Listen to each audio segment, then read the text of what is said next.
ठिकाना नहीं, आपसे रोशनी रोशनी हो गई। चांद शर्मा गया देख दरबार पर, कैसे इतनी यहाँ चांदनी हो गई। क्या कहेंगे खुशी का ठिकाना नहीं, आपसे रोशनी रोशनी हो गई।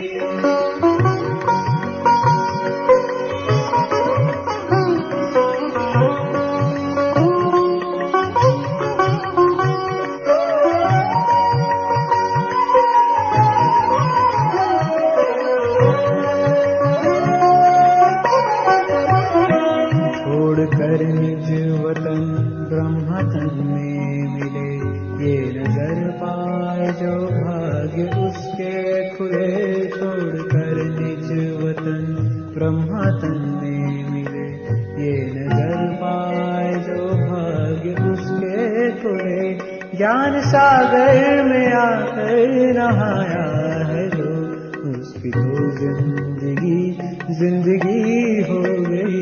क्या कहेंगे खुशी का ठिकाना नहीं, आपसे रोशनी रोशनी हो गई।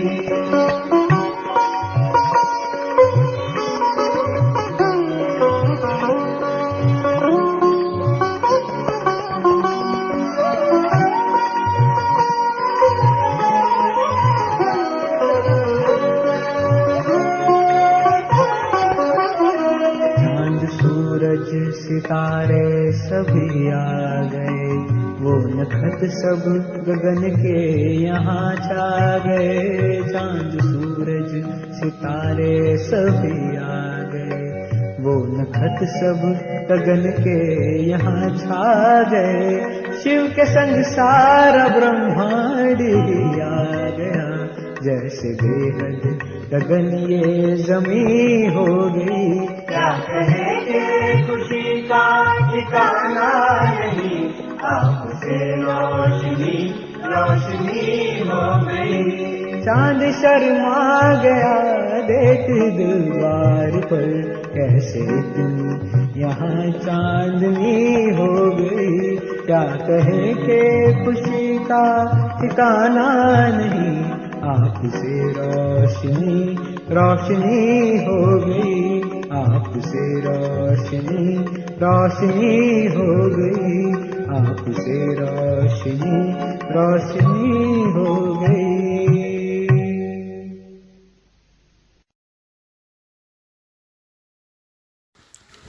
ఓం శాంతి.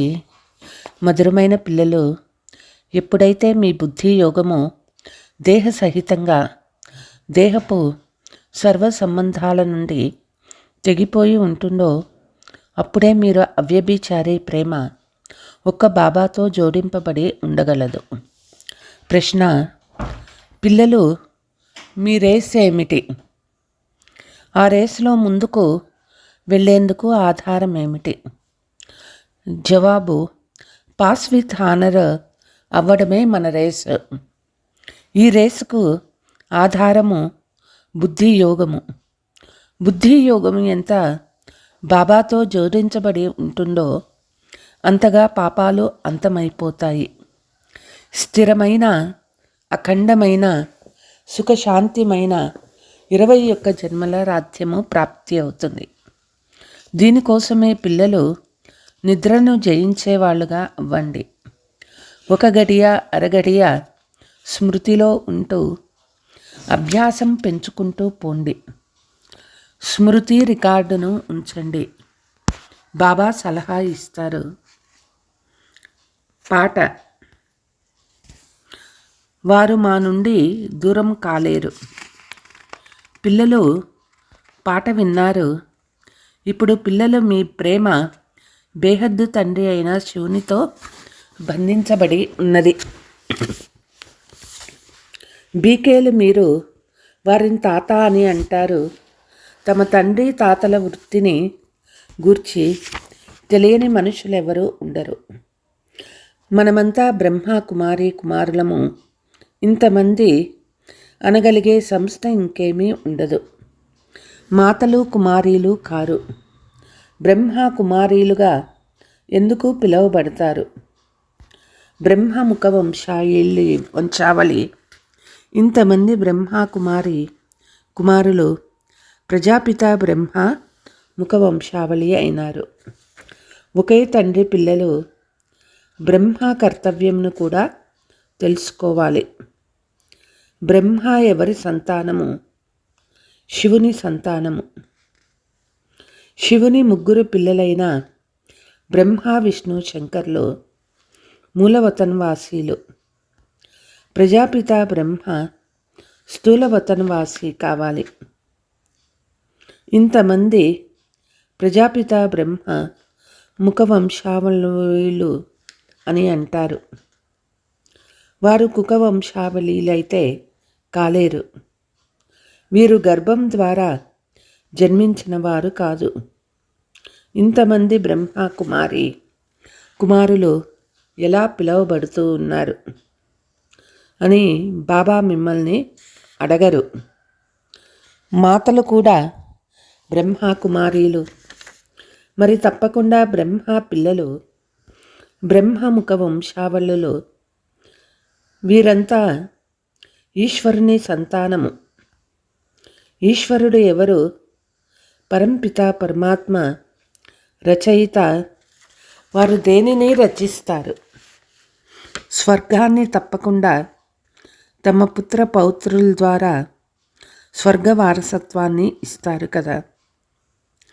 రాజయోగాన్ని నేర్పించేందుకు వాళ్ళకి శరీరం కావాలి. కిరీటంను అలాగే పెట్టేయరు కదా.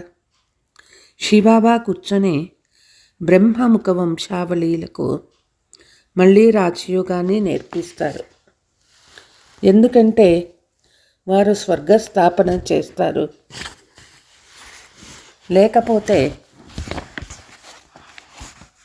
ఇంతమంది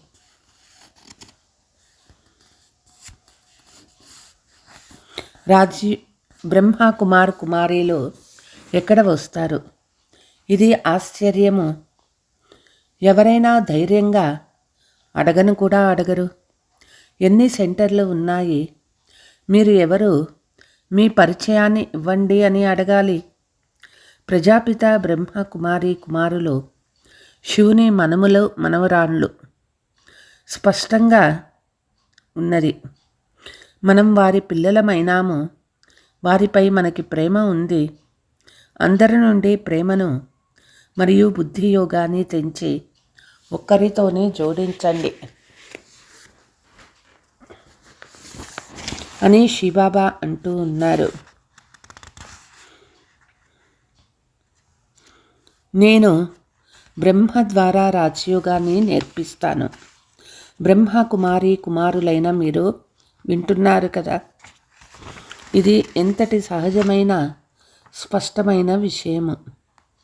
మీరు అడగనైతే అడగండి. ఇది ఒక గోశాల. శాస్త్రాలలో బ్రహ్మ గోశాల కూడా మహిమ చేయబడింది. నిజానికి ఇది శివబాబా గోశాల. శివబాబా ఈ నందిగణంలోకి వస్తారు. గోశాల అన్న పదము ఉన్న కారణంగా శాస్త్రాలలో గోవు మొదలైన వాటిని చూపించినారు. ఇది శివ జయంతి కాబట్టి తప్పకుండా శివుడు వచ్చినారు. తప్పకుండా ఎవరో ఒకరి తనువులోకి వచ్చే ఉంటారు. ఇది భగవంతుడైన తండ్రి స్కూల్ అని మీకు తెలుసు. శివ్ భగవాను వాచ జ్ఞానసాగరుడు పతిత పావనుడు వారే అయినారు. కృష్ణుడైతే స్వయం పావనుడు. పతిత తనువులోకి రావాల్సిన అవసరం అతనికి లేదు. దూరదేశవాసి పరాయి దేశంలోకి వచ్చారు అన్న గాయనం కూడా ఉంది. శరీరం కూడా పరాయి శరీరమే. తప్పకుండా శివబాబా ఇతన్ని రచించినారు. అప్పుడే మనుష్య సృష్టి రచించబడింది. కాబట్టి మీరు బాప్ దాదాలని నిరూపించబడింది. ప్రజాపిత బ్రహ్మ ఆదిదేవుడు మహావీరుడు, ఎందుకంటే మాయపై విజయం పొందాడు. జగదాంబ కూడా మహిమ చేయబడింది. లక్ష్మి కూడా గానం చేయబడుతుంది. జగదాంబ బ్రహ్మ కూతురైన సరస్వతిని ప్రపంచానికి తెలియదు. తాను కూడా బ్రహ్మ కుమారినే. అలాగే ఈవిడ కూడా బ్రహ్మ కుమారియే. శివబాబా బ్రహ్మ ముఖము ద్వారా తనను దత్తత తీసుకున్నారు. ఇప్పుడు మీ అందరి బుద్ధియోగం వాళ్ళతో ఉన్నది. బుద్ధి యోగాన్ని పరమాత్మతో జోడించండి అని కూడా అనబడుతుంది. మిగిలిన వారందరి నుండి సర్వ సంబంధాన్ని తెంచి ఒక్కరితో జోడించండి. ఆ ఒక్కరు భగవంతుడు. కానీ వారిని గూర్చి తెలియదు. ఎలా తెలుసుకోగలుగుతారు? ఎప్పుడైతే తండ్రి వచ్చి తన పరిచయాన్ని ఇస్తారో అప్పుడే నిశ్చయం ఏర్పడుతుంది. ఆత్మనే పరమాత్మ అని ఈ రోజుల్లో నేర్పిస్తారు. దానివల్ల సంబంధం తెగిపోతుంది. ఇప్పుడు పిల్లలు మీరు నిజానికి సత్యమైన సత్యనారాయణ కథను వింటూ ఉన్నారు. తాను సుఖదేవుడు మరియు మీరు వ్యాసులు. గీతలో కూడా వ్యాసుని పేరు ఉంది కదా. తాను మానవుడే. సత్యమైన వ్యాసు మీరే. మీరు ఏ గీతనైతే తయారు చేస్తారో అది కూడా వినాశనం అవుతుంది. అసత్యమైన సత్యమైన గీత ఇప్పుడే ఉండేది. సత్యఖండంలో అసత్యము అన్న మాట ఉండదు. మీరు తాత నుండి వారసత్వాన్ని తీసుకుంటున్నారు. ఈ బాబా ఆస్తి కాదు. స్వర్గ రచయిత శివబాబానే, కానీ బ్రహ్మ కాదు. బ్రహ్మ మనుష్య సృష్టికి రచయిత. బ్రహ్మముఖ కమలం నుండి బ్రాహ్మణ వర్ణము రచించబడింది. మీరు శివుని మనుమలు అంటే ఈశ్వరీయ సాంప్రదాయం వారు. వారిని మీరు మీ వారిగా చేసుకున్నారు. గురు పౌత్రులు అని అంటారు కదా. ఇప్పుడు మీరు సద్గురువుని మనుమలు మనవరాండ్లు. వారు కేవలం పౌత్రులే. అంటే అక్కడ పురుషులే ఉంటారు, కానీ మనమరాండ్లు ఉండరు. సద్గురు ఒక్క శివబాబానే. సద్గురు లేకుండా అంతా ఘోర అంధకారమే అన్న గాయనం ఉన్నది. బ్రహ్మ కుమారి కుమారుల అన్న మీ పేరు చాలా అద్భుతమైంది. బాబా ఎంతగా అర్థం చేయిస్తారో, కానీ చాలామంది పిల్లలు అర్థం చేసుకోరు. అనంతమైన తండ్రి యగు తన్ను తెలుసుకోవడం ద్వారా మీరు అన్ని విషయాలు తెలుసుకుంటారు. సత్యత్రేతాయుగాలలో సూర్యవంశము, చంద్రవంశీ రాజ్యము ఉంటుంది. మళ్ళీ రావణ రాజ్యంలో బ్రహ్మరాత్రి ప్రారంభమవుతుంది. మీరే ప్రాక్టికల్గా బ్రహ్మ కుమారి కుమారులు. సత్యయుగాన్ని స్వర్గము అని అంటారు. అక్కడ నెయ్యి పాల నదులు ప్రవహిస్తాయి. ఇక్కడైతే నెయ్యి లభించనే లభించదు. పిల్లలు, ఈ పాత ప్రపంచం ఇప్పుడు వినాశనం అవ్వనున్నది. ఒకరోజు ఈ అడవికి మంటలు అంటుకుంటాయి. అందరూ అంతమైపోతారు. మళ్ళీ బాబా నుండి వారసత్వాన్ని పొందలేరు. తండ్రి వచ్చినారు అంటే శరీరాన్ని అద్దెకు తీసుకోవలసి ఉంటుంది. ఇళ్ళైతే కానే కావాలి కదా. బాబా ఎంత బాగా రమణీయంగా అర్థం చేయిస్తారు. ఇప్పుడు మీరు బాబా ద్వారా అన్నీ తెలుసుకున్నారు. ఈ సృష్టి చక్రం ఎలా తిరుగుతుందో ఎవరికీ తెలియదు. 84 జన్మలను ఎవరు తీసుకుంటారో అందరూ అయితే తీసుకోలేరు కదా. తప్పకుండా ఎవరైతే మొదట వచ్చే దేవీ దేవతలుగా ఉంటారో వారే తీసుకుంటారు. ఇప్పుడు మళ్ళీ వారికి రాజయోగాన్ని నేర్పిస్తాను. భారతదేశం మళ్ళీ నరకం నుండి స్వర్గంగా తయారు చేసేందుకు బాబా వచ్చారు. ఇతన్ని కూడా విముక్తినిగా చేస్తున్నాడు. మార్గదర్శకునిగా అయ్యి తిరిగి తీసుకువెళ్తారు. తాను జ్యోతి స్వరూపుడు అని కూడా అంటారు. జ్యోతి స్వరూపుడు కూడా రావాల్సి ఉంటుంది. పిల్లలు, మీ తండ్రి స్వయం అంటూ ఉన్నారు. శివబాబా జ్యోతి ఎప్పుడూ ఆరిపోదు. వారు భృకుటి మధ్యలో ఉండే తార. మిగిలిన ఆత్మలందరూ ఒక శరీరాన్ని వదిలి ఇంకొక శరీరాన్ని తీసుకుంటారు. ఆత్మారూపీ తారలో 84 జన్మల పాత్ర రికార్డు ఉంటుంది. 84 జన్మలు అనుభవించి మళ్ళీ మొదటి నెంబర్ నుండి యథా రాజా రాణి తథా ప్రజ ప్రారంభిస్తారు. లేకపోతే ఆత్మలో ఇంతటి పాత్ర ఎక్కడి నుండి నిండిందో చెప్పండి. ఇది చాలా గుహ్యమైన అద్భుతమైన విషయం అంటారు. మొత్తం మనుష్య సృష్టిలోని ఆత్మలతో పాత్ర నిండి ఉంది. నాలో ఈ పాత్ర ఉంది అని కూడా అవినాశిగా ఉంది అని చెబుతారు.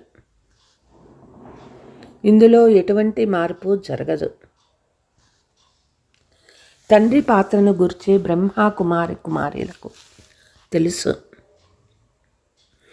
పాత్రను బయోగ్రఫీ అని కూడా అంటారు.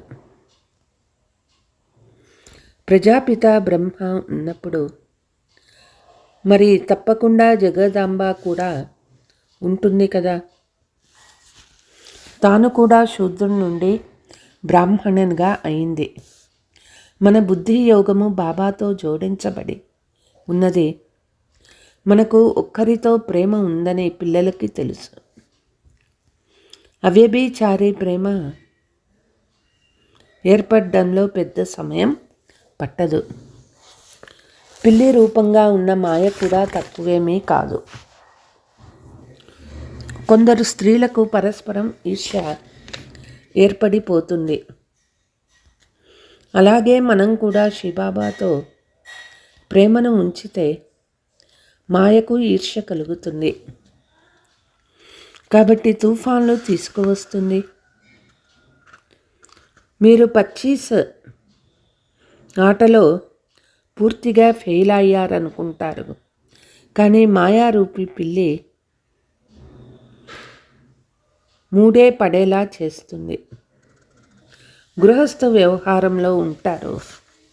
మీ బుద్ధి యోగాన్ని దేహ సహితంగా దేహ సర్వ సంబంధాల నుండి తొలగించి ఒక్కరినే స్మృతి చేయండి అని చెబుతారు. అతి ప్రియమైన తండ్రిని మీరు నా శ్రీమతంపై నడిచినట్లయితే బాబా మనల్ని స్వర్గాధిపతిగా తయారు చేస్తారు. బ్రహ్మరాత్రి కూడా ఎంతో ప్రసిద్ధమైనది. తప్పకుండా బ్రహ్మ పిల్లలది కూడా ప్రసిద్ధమవుతుంది కదా. వారు కూడా ఇటువంటి సలహానే ఇస్తారు. మొత్తం సృష్టి చక్ర సమాచారము ఒక్క బాబానే తెలియచేస్తారు. పిల్లలు మొదలైన వారిని సంభాళించండి. బుద్ధి యోగం బాబాతో ఉండాలి. ఇది శ్మశాన వాటిక అని, మనం స్వర్గంలోకి వెళ్తామని అర్థం చేసుకోండి.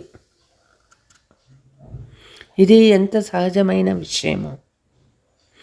ఏ సాకార లేక ఆకార దేవతతో బుద్ధి యోగాన్ని జోడించకండి. బాబా అంటారు, మధ్యవర్తిగా అయి చెబుతూ ఉన్నారు. ఆత్మ మరియు పరమాత్మ ఎంతకాలంగా దూరంగా ఉన్నారో నీ గానం చేస్తారు. అలా బహుకాలంగా దూరంగా ఉన్నవారే దేవీ దేవతలు. వారే మొట్టమొదట పాత్రను అభినయించేందుకు వస్తారు. సద్గురువు మధ్యవర్తిగా లభించినప్పుడు సుందరమైన మేళా జరిపారు. వారు మధ్యవర్తిగా ఒక్కరినే స్మృతి చేయండి, కామచితిపై నుండి లేచి జ్ఞానచితిపై కూర్చుంటామని ప్రతిజ్ఞ చేయండి. తద్వారా మీరు మళ్ళీ రాజ్యభాగ్యాన్ని తీసుకుంటారు. మేము ఎంత సమయం ఇటువంటి ప్రియమైన తండ్రిని స్మృతి చేస్తాము అని మీ వద్ద రికార్డును ఉంచండి. పెళ్ళికి ముందు కన్య రాత్రింబవళ్ళు పతిని తలుచుకుంటూ ఉంటుంది కదా. నిద్రను జయించే పిల్లలు ఇప్పుడిక పురుషార్థం చేయండి. 1 గడియ అరగడియ ప్రారంభించండి.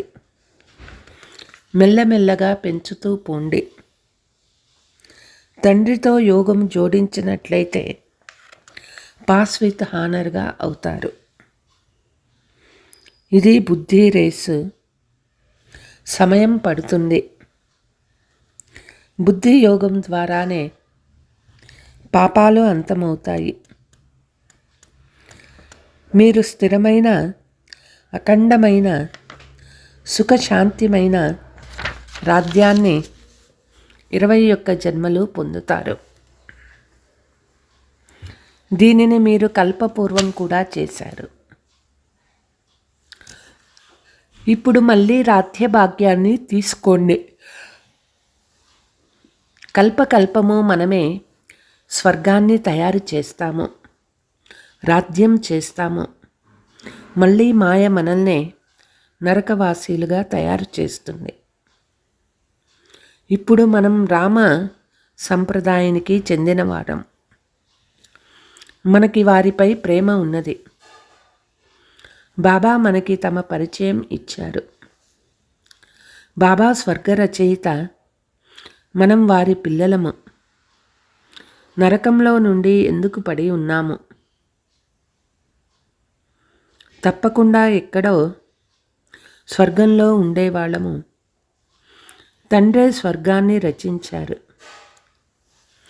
బ్రహ్మ కుమారి కుమారులు అందరికీ ప్రాణదానాన్ని ఇచ్చేవారు. వారి ప్రాణాలను ఎప్పుడూ మృత్యువు అకాలముగా నియమ విరుద్ధంగా తీసుకువెళ్ళదు. అక్కడ అకాల మృత్యువులు జరగడం అసంభవం. అక్కడ ఏడుపు ఉండదు. శ్రీకృష్ణుడు ఏ విధంగా జన్మ తీసుకుంటాడో మీరు సాక్షాత్కారాలలో కూడా చూశారు. అకస్మాత్తుగా మెరుపులు మెరుస్తాయి. సత్యయుగపు మొదటి యువరాజు కదా. నెంబర్ 1 సతో ప్రధాన ఆత్మ. తర్వాత మళ్ళీ సతో రజో తమో గుణాలలోకి వస్తారు. ఎప్పుడైతే తమో ప్రధానంగా జడ్జడీభూతమైన శరీరంగా అయిపోతుందో అప్పుడు ఒక శరీరాన్ని వదిలి ఇంకొక శరీరాన్ని తీసుకుంటారు. ఈ అభ్యాసాన్ని ఇక్కడే చేయడం జరుగుతుంది. బాబా, ఇప్పుడు మేము మీ వద్దకు వస్తాము. మళ్ళీ మేము అక్కడి నుండి స్వర్గంలోకి వెళ్ళి కొత్త శరీరాన్ని తీసుకుంటాము. ఇప్పుడు మళ్ళీ తిరిగి బాబా వద్దకు వెళ్ళాలి కదా. अच्छा, मीठे मीठे सिकीलते बच्चों प्रति मात पिता बाप दादा का याद प्यार और गुड मॉर्निंग. रूहानी बाप की रूहानी बच्चों को नमस्ते. हम रूहानी बच्चों की रूहानी मात पिता बाप दादा को याद प्यार गुड मॉर्निंग नमस्ते नमस्ते. धारणा. అకాల మృత్యువు నుండి రక్షించుకునేందుకు అందరికీ ప్రాణదానాన్ని ఇచ్చే సేవ చేయాలి. రావణ సాంప్రదాయాన్ని రామ సాంప్రదాయంగా తయారు చేయాలి. హృదయపు ప్రీతిని ఒక్క బాబాపై ఉంచాలి. బుద్ధి యోగాన్ని భ్రమింపకూడదు. నిద్రను జయించి స్మృతిని పెంచుతూ ఉండాలి. వరదానము: శ్రీమతానుసారంగా జీ హాజరు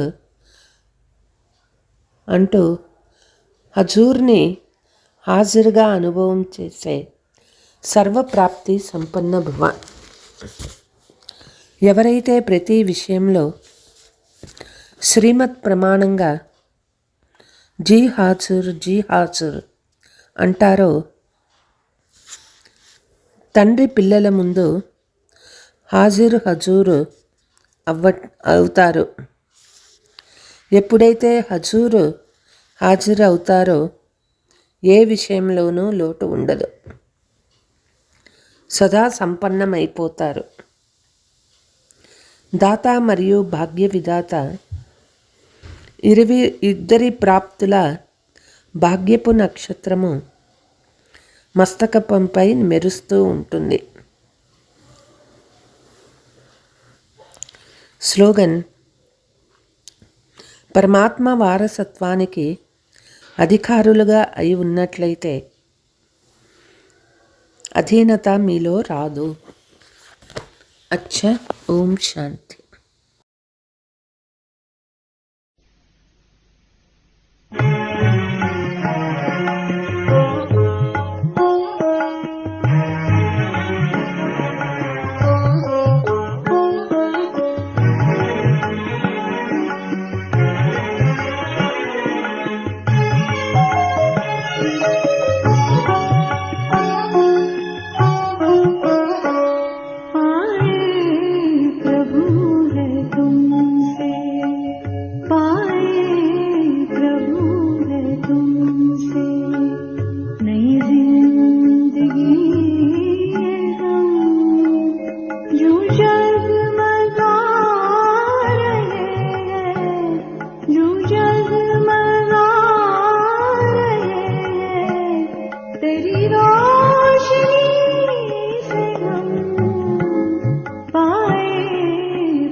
है तू